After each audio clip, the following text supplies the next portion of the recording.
Well, we'll start by moving this big piece of garbage out of the way. All of my car parts. Oh, I locked it. Ugh.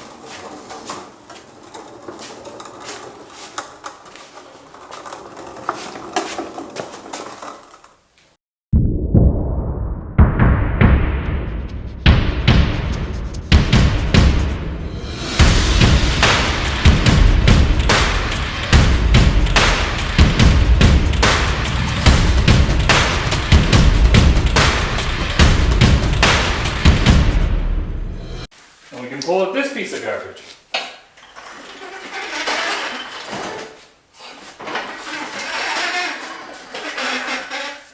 So obviously I watched what you guys have been talking about, so I placed the heads upright so they're not on their faces anymore. So +1 for me. Also everything else is all still here. I have to say, because everyone keeps telling me that's a 4.8, but it's not. It's an aluminum 5.3. They did come with this style piston in it for this particular model, so yeah. What the fuck?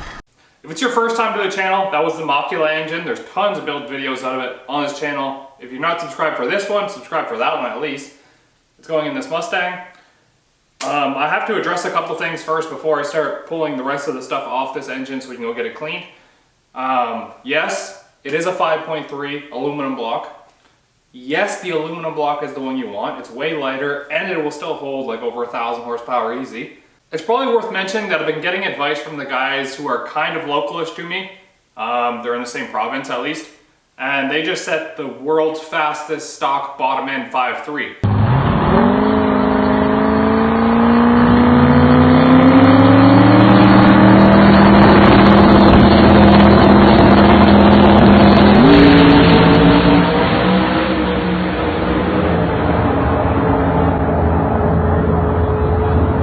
So what I'm going to do is I'm going to put a series of pictures and videos up on over top of what I'm talking right now. So if you check out the first link below of this video, it'll actually lead to their Facebook page, and make sure you go follow that. But it's well documented of all the parts that they use, the bearings, the pistons, the rods. It is a factory bottom end 5.3, not forged pistons, not just factory block. It's a whole short block factory. And then what they did was they put it in a Pro Mod truck, ran it on methanol, 94mm turbo, and let that bitch swing for the fences. Yeah, whatever, man. And I don't have the numbers in front of me, but it's something like 7.1 at 190 in the quarter mile, and like 4.6 at 140 something in the 8th mile, which sets the record for both of them. So, before you guys tell me that I'm fucking clueless. Fucking kids. That's the guys that I've been talking to try and help me along the way with this build. So big congratulations to Team North for setting that record. It's been tuned by Neil at Horsepower Solutions. Make sure you guys go check out that page. Let's get this crank out, the sensors off, everything else that needs to come off so we can get the bear block down and clean so we can assemble the short block again and get this fucking build going. Simple as brr, brr. I just swore because I got mad at it. I'm sorry.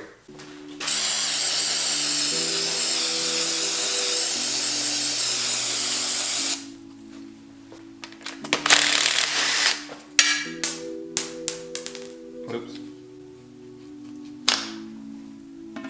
Oh, it's a cam sensor of some sort.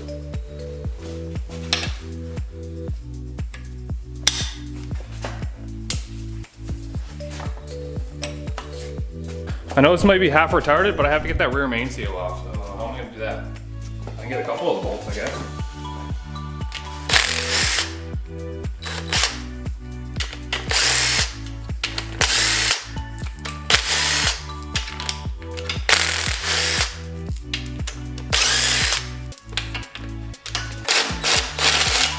And I should go label these bolts so I don't lose them.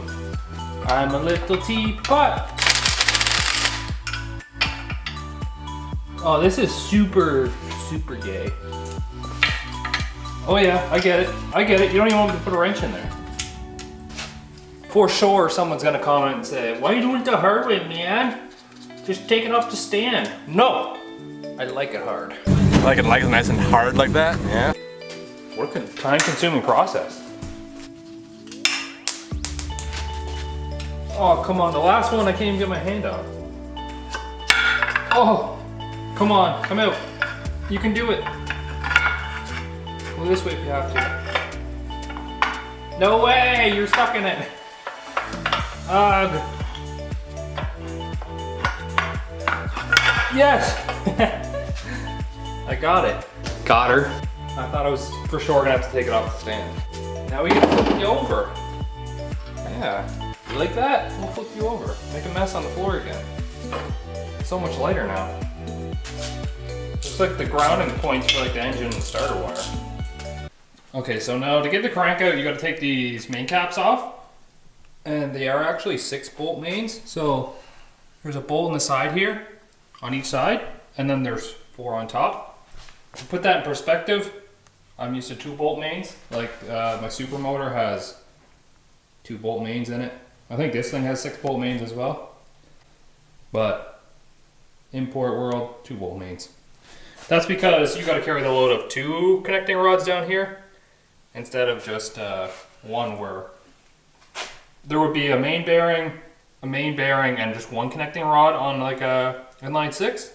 Whereas there's a main bearing, and 2 connecting rods in a V8.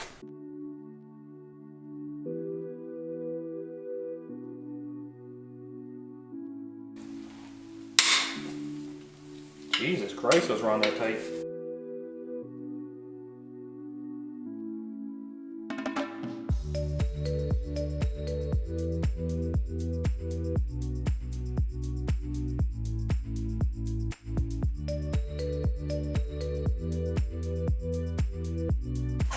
Dicks out, boys!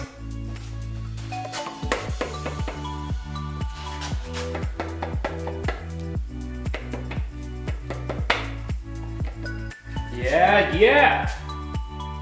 Cool, it's a bearing. Has a little bit of scoring on this one. See if it'll focus in on it. Probably won't, because this camera's like pretty bullshit sometimes. Let's see. A little bit of scoring in there. These are all marked, so that's good. Except for this one, but oh, it's marked on the other side. Yeah, I read somewhere that this one flipped 180 compared to the normal one, so. Yeah, that'll do it. See on this one? See how it has this extra little bearing on the side of the actual main cap? That's to hold the crank from sliding forward and backwards. So that's your crank end play. If this is worn out, if there's too much end play, then you have to replace the whole main bearings.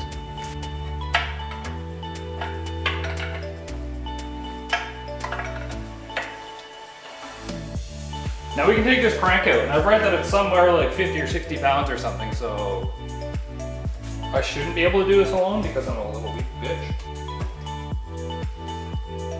Well, it's not bad.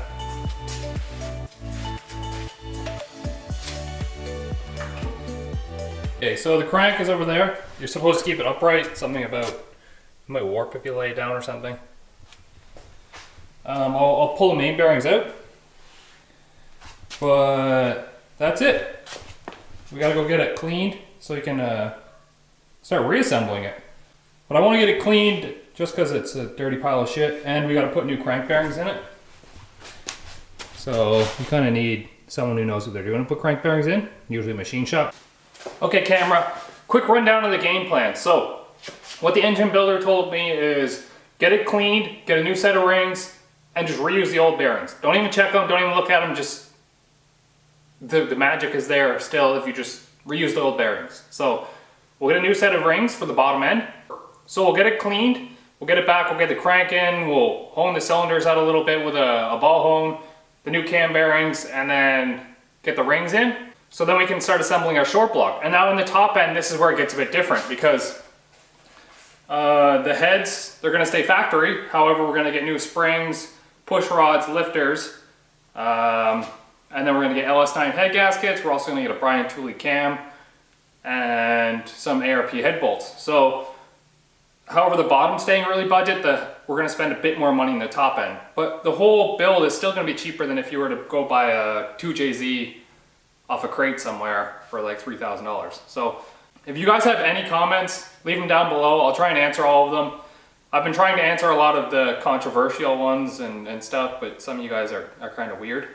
So just, instead of leaving an asshole comment, just tell me that my face looks like an asshole. Thank you guys. I'm gonna go grab that turbo now and I'm gonna put it near the crank and shit and get a good thumbnail. I'm gonna pull these main bearings out and... As always, my Snapchat, woo16. Follow me there. This is my attempt at getting a thumbnail, okay? I can't actually physically take a photo because I want to be in the photo.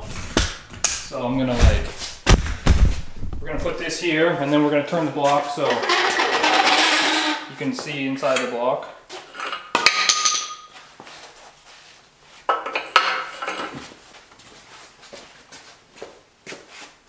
My face isn't in it. Shit. I'll crouch down a little bit.